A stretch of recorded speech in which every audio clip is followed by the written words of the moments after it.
Yes.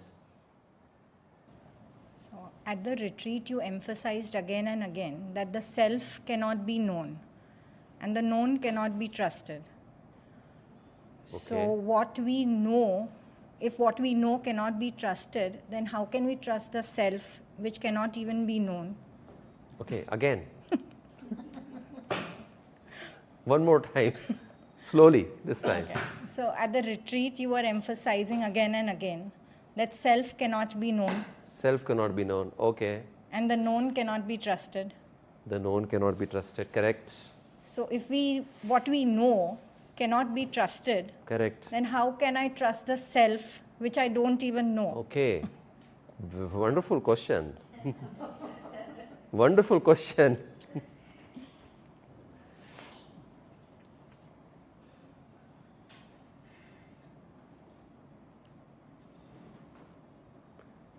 So there are chiefly three aspects of your question.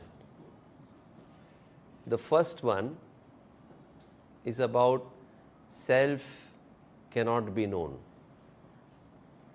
That's the first part. Second part is about whether the known can be trusted or not and why it can't be trusted. 2. And the third part is how the self, which is the unknown, can ever be trusted. If I have to break down your question into three parts, am I getting it correct? Let's take the first one by one. It is not entirely true that the self cannot be known. I have to understand the context of it. When the Jnanis say that the self cannot be known, it means that what they are saying is the self cannot be known as an object, like the way that we know things. If the self could not ever be known, what is the point of sadhana then? It is because we want to know the self, the reality, that's why sadhana is done in the first place. But when it is said self is not, cannot be known,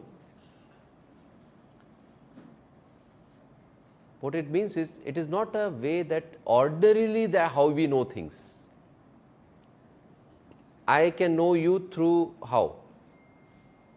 Through the mind, through my senses, through the way I perceive you, through the way I can hear you, through the way my eyes see you.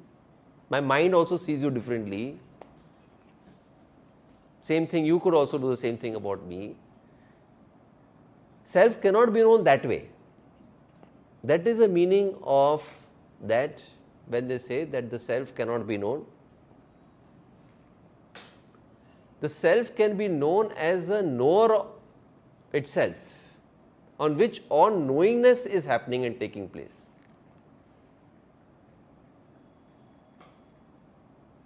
In that sense, the self can be known, but not in the way that I and you can know.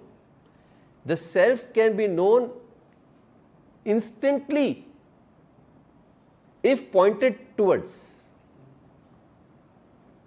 If I tell you that you are the substratum, you are the awareness on which everything is coming and going, is it not instantly verifiable that the thoughts are coming and going in something or the other?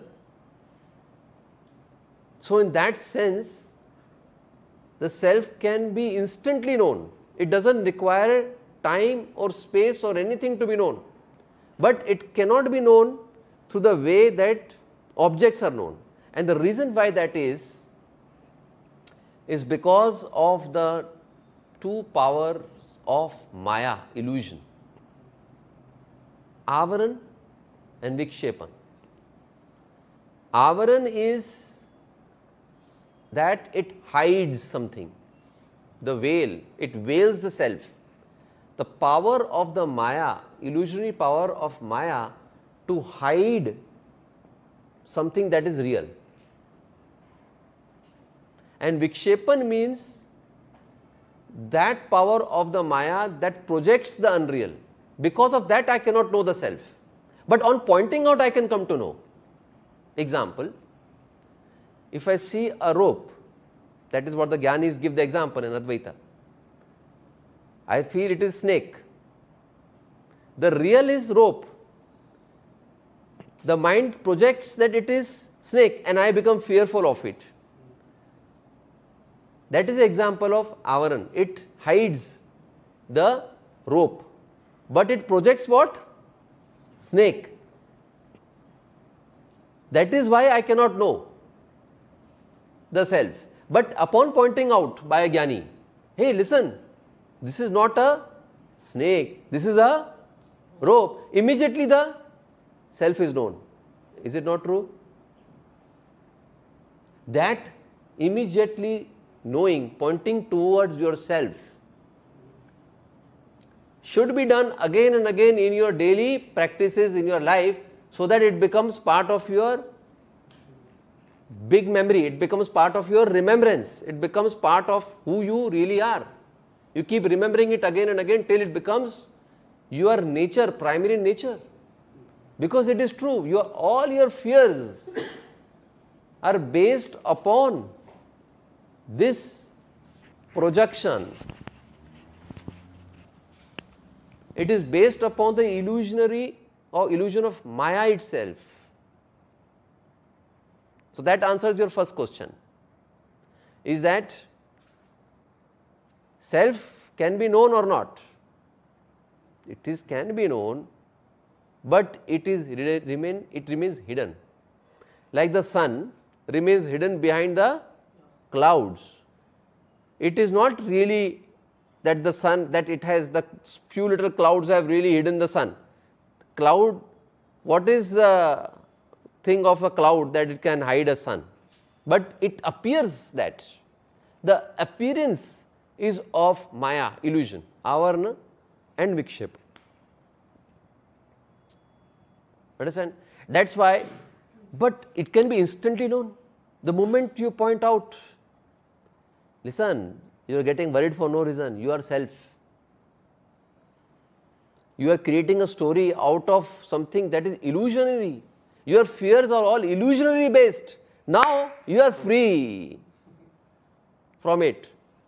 It is instantly verifiable. It does not require any big practices other than remembrance and recognition of the background awareness of you as self, upon which everything else is coming and going, including these projections of the mind. Is it clear? So to answer your question, yes, the self can be known, absolutely known, but not as the way that we know through the senses. The senses are part of Maya.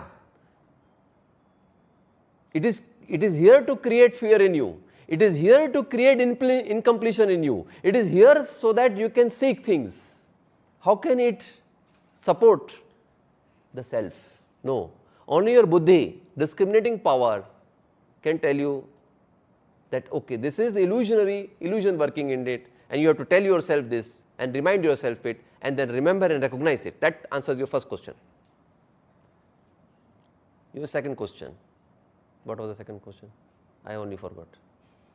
Okay, second question was, What is known cannot be trusted. Can the known really be trusted? Can your senses really be trusted? What is it that you perceive in your life, world, that has lived completely to your fulfillment and to your expectations? What is it? You tell me. You look at anything in your life. Let's start with your body. Something that you have invested so much, nurtured so much, pleasure, food, doctors. You have given it everything, vitamins, proteins. What does it do at old age? It repays you. Your loyalty towards the body is repaid by the body, by illnesses, diseases, aches, pains, etc., etc., and visits to doctors. That is what your beautiful loyalty towards your body pays you with. Same thing with your mind. Not now, you don't need old age to have dementia. Now you can have it. We are having forgetfulness even at a young age also. Mind deceives you at all times. You don't have to wait for old age anymore. See,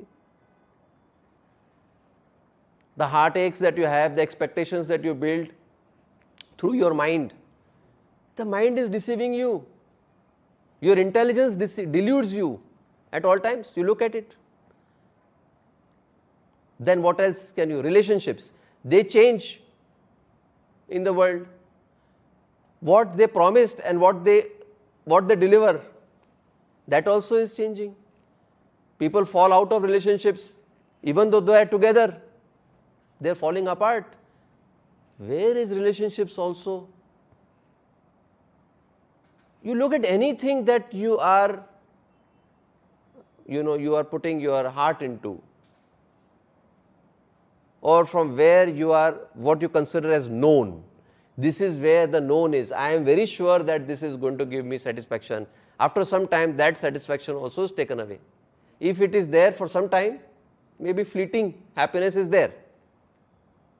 But then, after some time, the joy of having it disappears and replaced by pain or disappointment at least. So that answers your second question, is that how the known cannot be trusted to give you fulfillment or completion. It cannot, no matter where you are and whatever you are attaching yourself to. Now we come to the third, how that self, which is the unknown in respect of normal ordinary knowing,